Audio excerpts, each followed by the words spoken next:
Сунжу населяют 65 тысяч человек, и для их комфортного проживания в городе проделан большой объем работ с 2018 года. Эпицентром перемен стала улица Асканова. Здесь расположены социально значимые объекты и зоны для досуга граждан. Парк рядом с Домом культуры был возведен еще в 1927 году. Он множество раз попадал под реконструкцию. После Великой Отечественной войны он стал центральным парком памяти и славы. Последнее обновление он пережил 5 лет назад, и тогда там установили скамейки. За время последней реконструкции тротуар и лавочки пришли в негодность, и это стало причиной того, что именно эта зона отдыха вошла в нацпроект «Городская среда». Правда говоря, жители очень давно нуждаются, что обновили парки. И тут до сих пор были скамейки, по-моему, урны не были. Большинство жителей собираются вечером, отдыхают с детьми.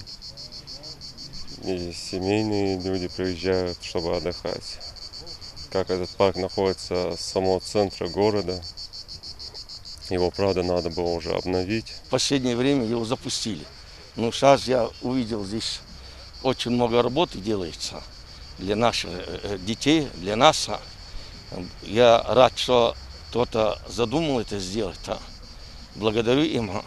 Работы уже как 2 недели идут полным ходом. Около 15 рабочих трудятся для сдачи объекта до 26 числа этого месяца. Новый парк будет иметь 620 квадратных метров тротуарного покрытия, 28 источников освещения, 20 лавочек и 4 клумбы, засаженные цветами. Работы, которые сейчас ведутся на данном объекте, они проходят в рамках федерального проекта формирования комфортной городской среды, национального проекта «Жилье и городская среда». В первом квартале текущего года на официальном сайте администрации городского округа город Сунжа проходило онлайн-голосование. На голосовании были выставлены 6 объектов общественной территории. И в рамках вот этого голосования жители города Сунжа выбрали 4 объекта благоустройства.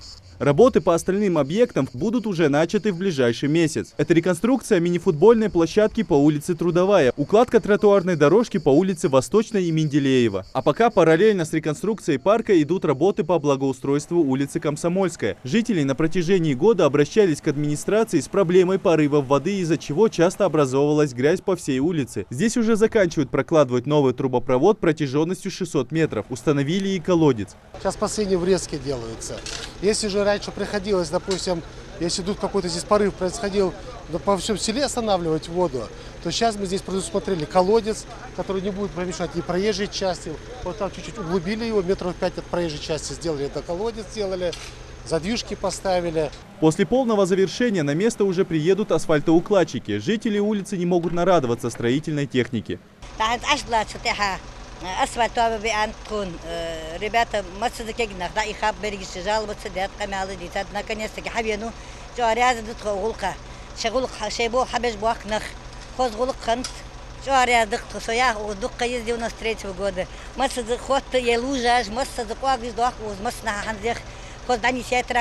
Городская среда Сунжи с каждым годом становится все лучше. Администрация уже имеет планы по ее развитию. Также мэрия отправила документы на участие в конкурсе «Малые города и исторические поселения», где город Сунжа рассчитывает выиграть грант в размере 100 миллионов рублей. Идрис Ижиев, Адам Гулоев, Акрамат Дасхоев, Новости 24.